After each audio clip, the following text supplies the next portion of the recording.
সেই সকাল থেকে এসে বসে আছি বাঁশগুলো বিক্রি করার জন্য, কিন্তু কেউ তো এখনো এলোই না বাঁশগুলো নিতে। আর কতক্ষণ যে এভাবে দাঁড়িয়ে থাকতে হবে কে জানে। বাঁশ কাঠ নিয়ে যান, বাঁশ কাঠ খুব কম দামে নিয়ে যান, বাঁশ কাঠ। ভাই বাঁশ কাঠ কত করে? আর এসবগুলো কত করে? খুবই কম দামে দিয়ে দিচ্ছি ভাই, মাত্র 30 টাকা করে বোঝা ভাই, নিয়ে যান। আর যদি সবগুলো নিতে চান তাহলে 100 টাকা দিয়ে দিন। সবগুলো 70 টাকা দিব, দিয়ে দাও। না ভাই, এমনি দাম অনেক কমিয়ে দিয়েছি, এরকম আর দেওয়া যাবে না। 100 টাকা নিলে তবেই দিতে পারবো, না হলে দিতে পারবো না। বেশ, তাহলে তাই দাও, নিয়ে যাই। যাক, এই বাসগুলো বিক্রি করা হয়ে গেল, এবার কিছু বাজার করে নিয়ে বাড়ি যাই। রহিম ভাই, এবার এসেছো এদিকে? আজ কদিন হলো খুঁজছি তোমাকে, কিন্তু তোমাকে আমি কোথাও খুঁজে পাই না। আসলে আজকাল অল্প অল্প করে বাঁশ কাঠ নিয়ে আসি, তাই এসেই চলে যাই। বলো কি বলবে? আর বলো না, সামনের সপ্তাহে আমার মেয়ের বিয়ে, তাই কিছু বাঁশ কাঠ লাগবে। যে করেই হোক 2 দিনের মধ্যে আমাকে কিছু বাঁশ কাঠ দিতে পারবে তো? ঠিক আছে ভাই, আমার যত কষ্টই হোক আমি কাঠ আপনাকে দেব। তুমি আমাকে নিশ্চিত করলে ভাই। এই নাও কিছু অগ্রিম টাকা, বাকি টাকা সব কাঠ নেওয়ার পর দিব। সে ঠিক আছে, এখন তবে আসি, বাজার করতে হবে। ঠিক আছে, তাই যাও। হাতে বেশ কিছু টাকা হলো, বাজার থেকে ভালো কিছু বাসায় নিয়ে যাই। অনেক দিন হলো টাকার অভাবে কিছু কিনতে পারি না। আমি তো জানি আমার বউটার এটা ওটা খেতে মন চায়, কিন্তু আমার অবস্থার কথা চিন্তা করে সে কখনো কিছু বলে না আমাকে। আজ না হয় আমি তার জন্য কিছু কিনে নিয়ে যাই। সেই কখন গেছে বাজারে, এখনো বাড়ি ফেরার কোনো নামই নেই। অনেকদিন হয়ে গেল, এমন তো দেরি করে না, তাহলে আজ এত দেরি কেন করছে? রান্না করে খাবার নিয়ে কখন থেকে বসে আছি, তার ফেরার যে কোনো নামই নেই। বউ, কোথায় গেলে তুমি? এই তো ঘরেই ছিলাম, রান্না করে খাবার নিয়ে তোমার জন্য সেই কখন থেকে বসে আছি আমি, কিন্তু তোমার তো ফেরার কোনো নামই নেই। এত দেরি কেন করলে শুনি? আর তোমার হাতে ওসব কি? সে আর কি বলবো তোমাকে, আজ একটা বাড়তি কাজ পেয়েছি বুঝলে। তারা অগ্রিম কিছু টাকা দিয়েছে, হাতে টাকাও ছিল, তাই কিছু বাজার করে নিয়ে এসেছি। আর তোমার জন্য বাড়তি কিছু খাবার নিয়ে এসেছি। তোমার যখন খেতে মন চাইবে তখন তুমি বসে বসে খাবে, কেমন? এখন খেতে দাও, খুব খিদে পেয়েছে। এই নাও খাবার। শোনো বউ, তোমাকে একটা কথা বলে রাখি, কাল সকাল সকাল কিন্তু আমাকে ডেকে দিবে। কেন, তুমি হঠাৎ কাল সকাল সকাল উঠবে কেন? তুমি ভুলে গেলে নাকি? বললাম না, একটা নতুন কাজের বায়না পেয়েছি, সেই কাজটা শেষ করতে হবে না? 2 দিনের মধ্যে ওদের সব কাঠ কেটে দিতে হবে। 2 দিন পর ওদের বাসায় বিয়ে, তাই কাল সকাল সকাল যাব জঙ্গলে কাঠ কাটতে। তুমি কিন্তু মনে করে আমাকে ডেকে দিও, না হলে কিন্তু আর কাঠ কাটতে পারবো না, সময়ও আর নেই। ঠিক আছে, ডেকে দেব, কোনো চিন্তা করো না। এবার গিয়ে শুয়ে পড়ো। আরে, আমি তো সকাল সকাল ঘুম থেকে উঠেই কাজ শুরু করে দিয়েছি, ওকে তো ডেকে দিতে হবে। আমি তো ভুলেই গেছি, আর দেরি হলে আমার আর রক্ষে থাকবে না। তাড়াতাড়ি গিয়ে আগে ডেকে দেই। শুনতে পাচ্ছো? ওঠো। হ্যাঁ বলো, কি হয়েছে, ডাকছো কেন? তুমি যে আজ সকাল সকাল বাঁশ কাঠ কাটতে যাবে, ডেকে দিতে বলেছিলে, তাই ডাকছি। ও তাই তো, দাও দাও কিছু খেতে দাও, আমি হাত মুখ ধুয়ে আসছি, এসে খেয়ে চলে যাব কাজে। আমি তাহলে এবার কাজে যাচ্ছি, তুমি সাবধানে থেকো। আমার কিন্তু আসতে আজ একটু দেরি হবে, তুমি কিন্তু কোনো চিন্তা করো না। অনেক সময় হলো বাঁশ কাটছি, আর বেশ কিছু বাঁশ কাটাও হয়ে গিয়েছে। এখন তাহলে একটু বিশ্রাম নিয়ে নিই, তারপর না হয় আবার বাঁশ কাটবো। আরে, দূরে ওটা কি দেখা যাচ্ছে? মনে হচ্ছে একটা ঝোলা। এই বাঁশবাগানে ঝোলা এলো কোথা থেকে? আর এত বড় ঝোলাই বা কিসের? গিয়ে একবার দেখবো কি। মনে হচ্ছে কোনো বাচ্চার আওয়াজ শুনতে পেলাম। বাঁশবাগানে আবার বাচ্চা আসবে কোথা থেকে? মনে হচ্ছে ওই ঝোলা থেকেই শব্দটা পেলাম। কাছে গিয়ে দেখি তো একবার। আরে, এই ঝোলার ভিতরে তো 3টা বাচ্চা, কিন্তু এখানে এই ঝোলাই বা এলো কি করে? আর এই বাচ্চাগুলোই বা এলো কোথা থেকে? এই বাচ্চাগুলো আমি কি করব? ওদেরকে তো এখানে ফেলে রেখেও যেতে পারবো না। না, ওদের বাড়ি নিয়ে যাই। বউ, দেখো কি নিয়ে এসেছি আমি। কালই তো কত কিছু নিয়ে আসলে, আজ আবার কি এনেছো? তোমার কি খেয়ে দিয়ে কোনো কাজ নেই? প্রতিদিন তুমি এটা সেটা নিয়ে আসা শুরু করেছো। আরে বউ, না দেখে এত রাগ করো না, আগে তো দেখো তারপরে না হয় রাগ করো। হে কি, তিনটে বাচ্চা? তুমি কাদের বাচ্চা নিয়ে এসেছো? ওদের বাবা মা কোথায়? আজ থেকে আমরাই ওদের বাবা মা, বুঝলে? কি বলছো তুমি? আমরা ওদের বাবা মা মানে? হ্যাঁ, ওদের আমি বাঁশবাগানে কুড়িয়ে পেয়েছি। ওদের বাবা মাকে তা আমি জানি না, এখন থেকে ওরা আমাদের কাছেই থাকবে, আমরাই ওদের বাবা মা।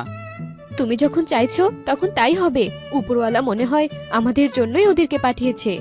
এবার তাহলে ওদের নাম রাখবো আমি। বেশ তো, রাখো তবে। ওর নাম নয়ন, ওর নাম তারা, আর ওর নাম হলো আলো। ওদেরকে দাও আমার কাছে, তুমি গিয়ে হাত মুখ ধুয়ে আসো। রহিমার তার বউ মিলে সেই সন্তানদেরকে আদর যত্নে বড় করতে থাকে। তারা বড় হওয়ার সঙ্গে সঙ্গে তাদের মাঝে অদ্ভুত ক্ষমতা দেখা যায়। নয়নের ক্ষমতা ছিল আলো ছড়ানোর, তারার শক্তি ছিল বৃষ্টি থামানোর, আর আলোর ক্ষমতা ছিল বাতাস আটকানোর। কিন্তু তাদের বাবা মা এই শক্তি কাউকে দেখাতে দিত না। শোনো মেয়েরা, তোমরা এখন বড় হয়েছো, তোমরা চাইলে এখন অনেক কিছু করতে পারো, কিন্তু যাই কও না কেন মনে রেখো তোমাদের মাঝে যা শক্তি রয়েছে তা কখনো ব্যবহার করবে না। কিন্তু কেন মা, আমাদেরকে কেন তুমি শক্তি ব্যবহার করতে দাও না? তা তোমাদের না জানলেও চলবে, এখন যা বলেছি তাই তোমরা মেনে চলবে, মনে যেন থাকে। এটা নিয়ে তোমরা আর কোনো প্রশ্ন করো না। ঠিক আছে, তোমাদের কথা আমাদের মনে থাকবে। আমাদের শক্তি আমরা ব্যবহার করব না। অতিরিক্ত খরায় সব ফসল শুকিয়ে গিয়েছিল, তাও কোনো রকমে কাটিয়ে উঠেছিলাম। এখন আবার এত ঘন কুয়াশায় চারদিকে সরিয়ে আছে। এভাবে চলতে থাকলে তো আবার সব ফসল নষ্ট হয়ে যাবে, আর আমরা সবাই পথে বসে যাব। হ্যাঁ, ঠিকই বলেছ, এত কুয়াশার জন্য আমিও বাঁশ কাটতে যেতে পারছি না। ওদিকেই ঘরে সব শেষ হয়ে এলো, কি করে চলবে কে জানে। যাই হোক, এবার আমি আসি। কি শুরু হলো? এই বছর তো শুধু দুর্যোগের উপর দিয়ে যাচ্ছে। কখনো অতিরিক্ত খরা, কখনো প্রচন্ড কুয়াশা, আর কখনো প্রচন্ড ঝড়। সেটাই তো ভাবছি বউ, গ্রামে এখনই হাহাকার শুরু হয়ে গিয়েছে। জানি না আর কিছুদিন গেলে কি হবে। এভাবে চলতে থাকলে জমিতে আর কোনো ফসল হবে না, আর আমরা না খেয়ে মরবো। বাবা, এমন সময়েও কি আমরা আমাদের ক্ষমতা ব্যবহার করতে পারি না? এত খারাপ পরিস্থিতিতেও যদি আমরা আমাদের ক্ষমতা ব্যবহারই করতে না পারি, তাহলে এই ক্ষমতা থেকেই কি লাভ? হ্যাঁ বাবা, এবার আমরা আমাদের শক্তি ব্যবহার করতে চাই, সবার উপকার করতে চাই। তোমরা আমাদের অনুমতি দাও। আমার মনে হয় মানুষের এমন অসহায় সময়ে ওদেরকে অনুমতি দেওয়া উচিত, তাতে উপরওয়ালা আমাদের ভালো করবে। ঠিক আছে, এবার তাহলে আমি তোমাদের অনুমতি দিচ্ছি। তবে তোমরা আমাকে কথা দাও, তোমাদের শক্তি দিয়ে কখনো কোনো মানুষের ক্ষতি করবে না। হ্যাঁ বাবা, আমরা কথা দিলাম। চারদিকে ঘন কুয়াশার কারণে মানুষের ফসল নষ্ট হয়ে যাচ্ছে। আমি তাহলে আলো ছড়িয়ে দিই। তোমরা আমাদের অনেক উপকার করলে মা, তোমাদের এই উপকারের কথা আমি কখনো ভুলবো না। এখন থেকে তোমরা আমাদের মাথার মনি হয়ে থাকবে। বলো মা, তোমরা আমাদের কাছে কি চাও? তোমরা যা চাইবে আমরা তোমাদের তাই দেওয়ার চেষ্টা করব। চাচা, আমাদের কিছু লাগবে না, আপনারা শুধু আমাদের জন্য দোয়া করবেন, আমরা যেন সবার বিপদে আপদে সাহায্য করতে পারি, আর আমাদের বাবার দেওয়া কথা আমরা রাখতে পারি। এরপর থেকে গ্রামের সকলে তাদের তিন বোনকে অনেক ভালোবাসতে শুরু করে।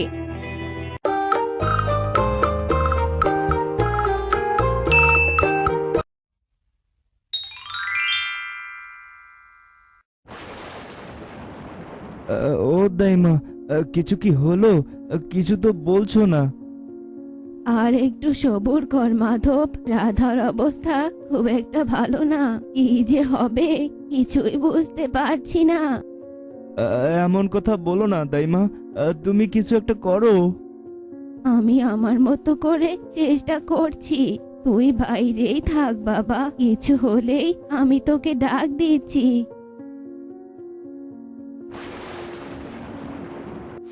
দেখ মাধব, দেখ কেমন ফুটফুটে মেয়ে হয়েছে তোর। কি মেয়ে হয়েছে? রাধা কেমন আছে? অনেক চেষ্টা করলাম, কিন্তু কিছুতেই রাধাকে বাঁচাতে পারলাম না। আমাকে তুই মাফ করে দে বাবা। না, এ হতে পারে না। তুমি আমাকে ছেড়ে যেতে পারো না রাধা। তুমি আমাকে ছেড়ে যেতে পারো না। তুমি তো নেই, এই বাচ্চা দিয়ে আমি কি করব? এই বাচ্চাকে আমি কি করে লালন পালন করব রাধা? না না, আমি এই বাচ্চা পালতে পারবো না। তুমি ছাড়া আমিও থাকতে পারবো না। এক্ষুনি আমি এই বাচ্চাকে নদীতে ফেলে আসবো।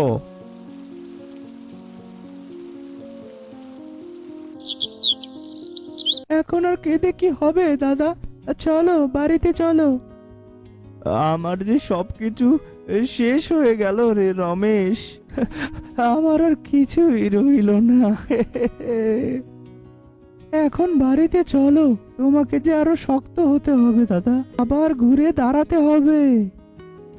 আমি পারবো না রে রমেশ, আমি পারবো না। তুই আমাকে এখানেই রেখে যা, আমি আমার রাধার কাছেই থাকতে চাই। কি রে রমেশ, এই কাঠফাটা রোদের মধ্যে এভাবে কাজ করছিস? বাড়িতে যাবি না? বাড়িতে তো যাবই দাদা, কিন্তু তার আগে কাজটা তো শেষ করতে হবে নাকি? নে নে, একটু জিরিয়ে নে তাহলে, তা না হলে যে গরম লেগে যাবে। বেশ, তাহলে তুমি ওই বড় গাছটার নিচে গিয়ে বসো, আমি আসছি। হ্যাঁ দাদা, একটা কথা বলবো। কি বলবি, বলে ফেল দেখি।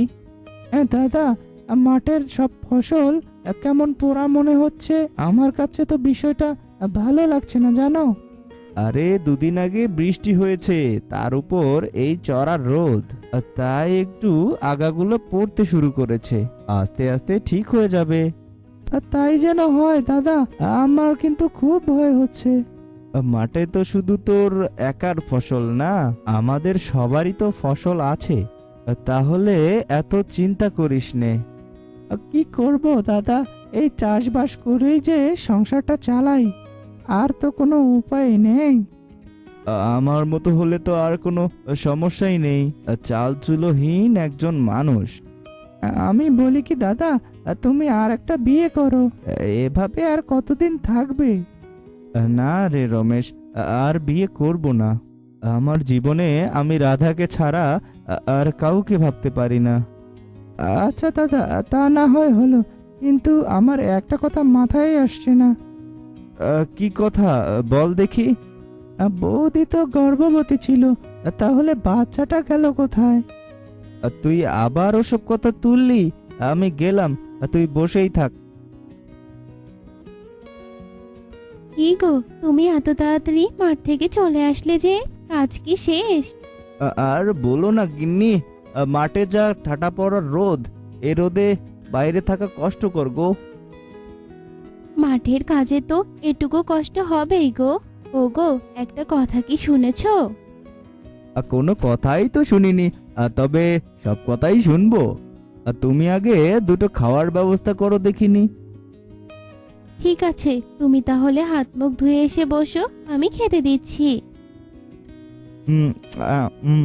এবার বলো তো দেখি গিন্নি, তখন কি বলতে চাইছিলে? শুনলাম নদীর ওপারে গায়ে নাকি সব চাষিদের ফসল পড়ে যাচ্ছে, সারা গ্রাম হাহাকার করছে। কি বলো গিন্নি, আমি তো জানি না। তুমি জানবে কি করে? তুমি কি কোনো খোঁজ খবর রাখো নাকি? হায় হায়, তাহলে তো আজই ওপারে একবার যেতে হয়। মাধবটা কেমন আছে কে জানে। এই তো আমি বলে দিলাম বলে তোমার মাধব দাদার কথা মনে পড়লো। না না, বাড়িতে থাকা ঠিক হবে না, আমাকে এখনই একবার যেতে হবে।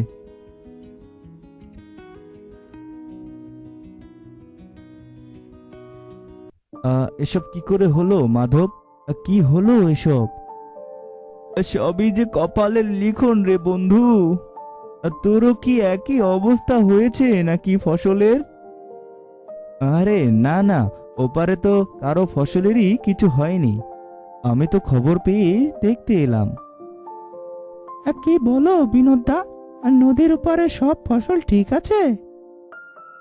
ঠিক আছে বলতে কি, আমি তো সকালে আমার জমিতে কাজ করে তারপরেই বাড়িতে গিয়ে শুনি এসব কথা। কি থেকে যে কি হয়ে গেল কিছুই তো বুঝতে পারছি না। আমার মনে হয় গ্রামে মড়ক লেগেছে, এখনই কিছু একটা করতে হবে, তা না হলে পুরো গ্রাম যে শেষ হয়ে যাবে। আমারও তো তাই মনে হয় দাদা, কার জন্য হলো, কিসের জন্য হলো, সেটাও আমাদের খুঁজে বের করতে হবে। আমার জানাশোনা এক সাধু বাবা আছে, আমার মনে হয় তার কাছে গেলেই আমরা সব জানতে পারবো। না না, ওইসব সাধু বাদুর কাছে গিয়ে কিছুই হবে না, যা করবার আমাদেরই করতে হবে। তুই বুঝতে পারছিস না মাধব, এছাড়া আর কারো কোনো পথ খোলা নেই। ঠিক আছে তাহলে, তোরা যা, আমি যাব না। আমি বরং বাড়িতে যাই। আরে দাইমা, তুমি হঠাৎ এতদিন পরে তা কি মনে করে আসলে? আর বলিস নে রে বাবা, শরীরটা যে এত খারাপ, কোথাও যেতে পারি না, তার ওপর গায়ের এ অবস্থা। বেশ বেশ, বসো তুমি একটু। না না, বসবো না, তুই একটু তোর মেয়েকে দেখাবি বাবা। মা মরা মেয়েটা কত বড় হয়েছে, সেটা দেখার জন্যই এত কষ্ট করে আসলাম আমি। কি হলো, নিয়ে আয় মেয়েটাকে। আসলে বুড়িমা, আমি তো মেয়েকে ওর নানি বাড়িতে রেখে এসেছি। তাই তাই তুমি অন্য দিন এসো, ঠিক দেখাবো।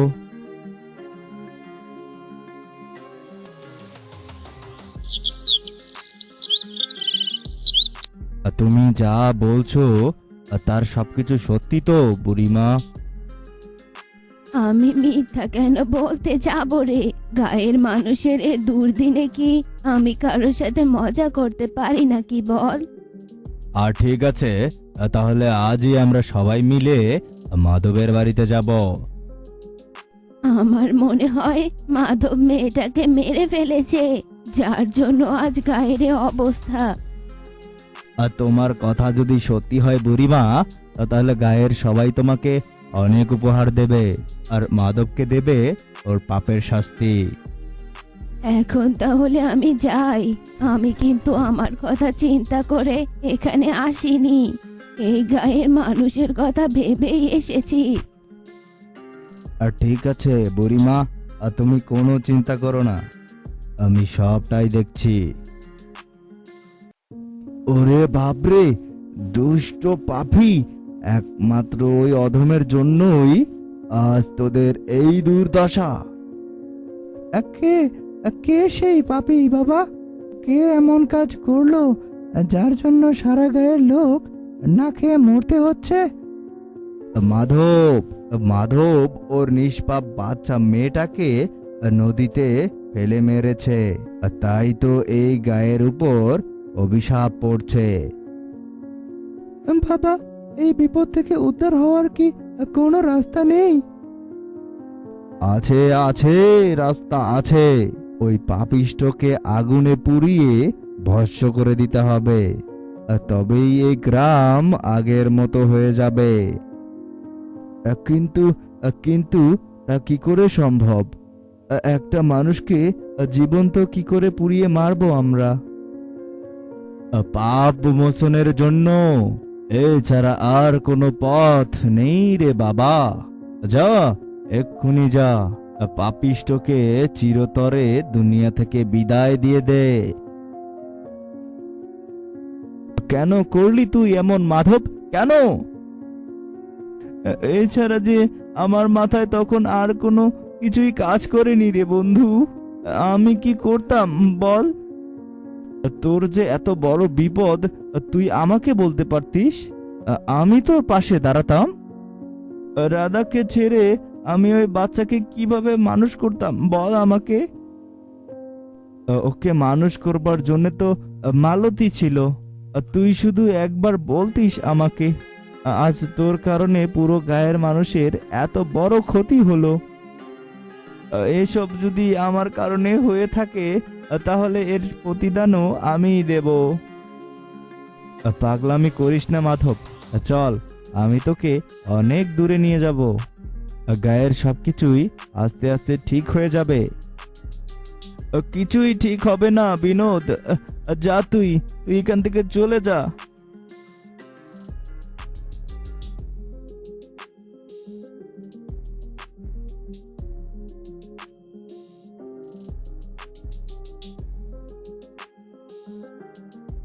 আপনাদের আর কিছুই করতে হবে না, যার ভুল সে নিজেই বুঝতে পেরেছে, তাই তো পাগলটা নিজেই নিজের জীবন শেষ করে দিল।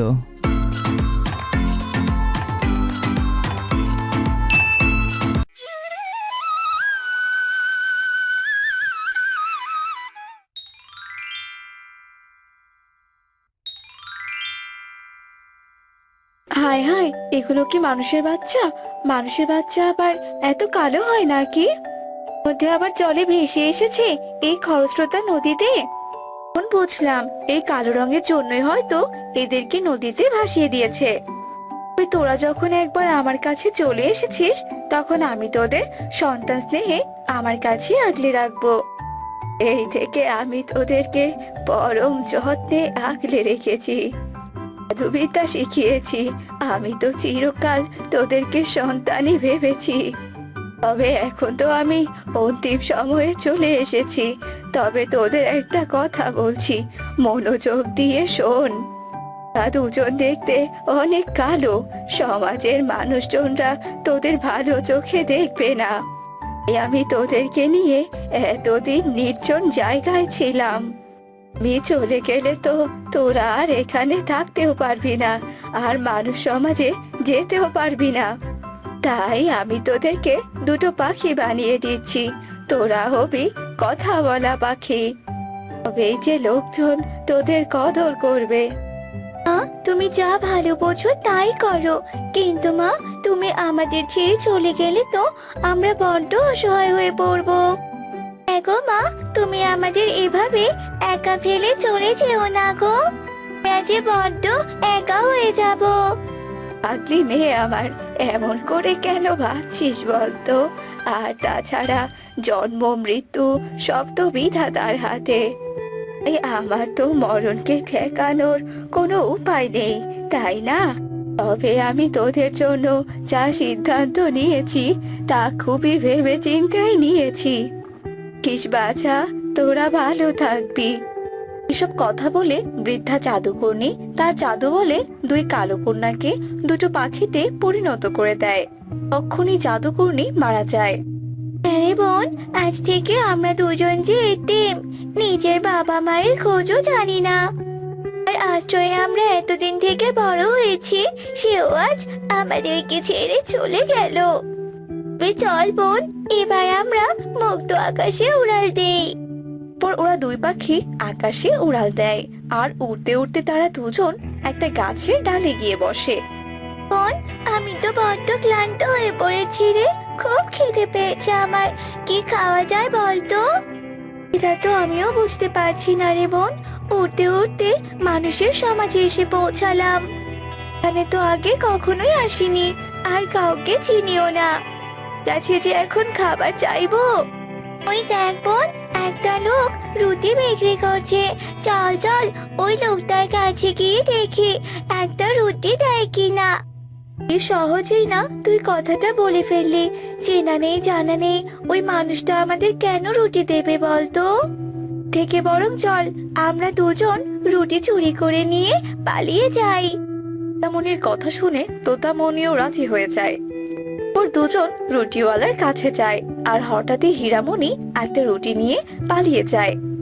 আর তোতামনি একটা রুটি নিতেই রুটিওয়ালা তোতামনিকে ধরে ফেলে। এই যে ধইরা ফেলাইছি, শয়তান পাখি, তোদের তো সাহস কম না দেখি। ওরা আমার এখানে আসছিস রুটি চুরি করতে, তবে আজ তো তোদের রক্ষা নাই। আমি তো রুটি নিয়ে পালিয়ে এসেছি, কিন্তু বোন তো সেই ধরাই পড়লো। না, বোনকে বাঁচাতেই হবে। কাকু, তুমি আমার বোনকে ছেড়ে দাও না গো কাকু। হায় হায়, এখানে তো আরেকটা এসে জুটেছে। দাঁড়া, তোদের দুজনরে ধইরা ফেলাইছি, তোদের দুজনরে লইয়া এখন জমিদার মশাইয়ের কাছে যামু। এ কেমন কথা বাবু? আজকাল পাখিরাও চুরি করতে শুরু করেছে নাকি? তো সুন্দর পাখি দুটোকে আমি কি শাস্তি দেই বলো তো? চুরির শাস্তি তো 50 বেতের আঘাত। 50 বেতের বাড়ি খেলে তো পাখি দুটোর এত সুন্দর সুন্দর পালক ঝরে পড়বে, আর পাখি দুটো মারাও যেতে পারে। হ্যাঁ, 50টা বেতের আঘাত? ও জমিদার মশাই, আমরা ইচ্ছে করে চুরি করিনি গো। তার যন্ত্রণা সহ্য করতে না পেরে চুরি করেছি। তাছাড়া রুটিওয়ালার কাছে রুটি চাইলেও তো উনি দিত না, তাই না? ও মা, এই পাখি দুটো দেখছি কথাও বলে রে। বলছে কি, ও রুটিওয়ালা, আমি তোমাকে রুটির ক্ষতিপূরণ দিচ্ছি, তবুও আমি অত সুন্দর এই পাখি দুটোর শাস্তি দিতে পারবো না। বলি কি, ওরা দুজন আমার কাছেই থাক। এই নাও, মুক্তোর মালাটা নাও রুটিওয়ালা, এটা বিক্রি করলে তোমার রুটির ক্ষতিপূরণ পেয়ে যাবে। বলছি কি জমিদার মশাই, আপনি বলছেন জন্যই নিচ্ছি, নইলে এই পাখি দুটোর কপালে আজ কি যে হতো। এই যে পাখি, তোরা দুজন আজ থেকে আমার এই প্রাসাদেই থাক। আমি তোদের খাঁচায় রাখছি না বলে আবার পালিয়ে যাস না বাবু। না, আপনি কি যে বলেন না জমিদার মশাই, আপনার জন্যই তো রুটিওয়ালার কবল থেকে বাঁচলাম। জমিদার মশাই, আমাদের তো বড্ড ক্ষুধা পেয়েছে। ও এই কথা, দাঁড়া, আমি এক্ষুনি তোদের দানা দেওয়ার ব্যবস্থা করছি। আগে জমিদার মশাই, আমরা তো দানাকুটো খাই না, আমরা তো মানুষের মতোই ভাত রুটি এইসব খাবার খাই।